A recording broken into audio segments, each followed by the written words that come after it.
দেখো বন্ধুরা, আজ তোমাদের জন্য আমি রেসিপি বানাচ্ছি পায়েস আর লুচি।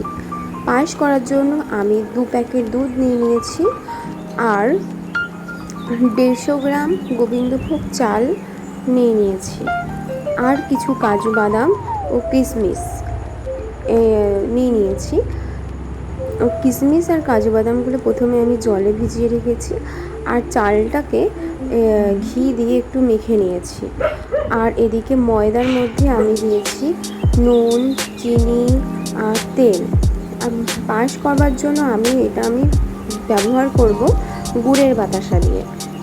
যখন দুধটা যখন ফুটছে তার মধ্যে আমি অনেক ভালো করে ফুটবে, তারপরে আমি চাল দিয়ে দেবো। চাল দেওয়া হয়ে গেলে যখন চালটা সিদ্ধ হবে তারপরে বাতাসা দেবো। দেখো, বাতাসা দেওয়ার পর এরকম কালার এসেছে, সুন্দর না?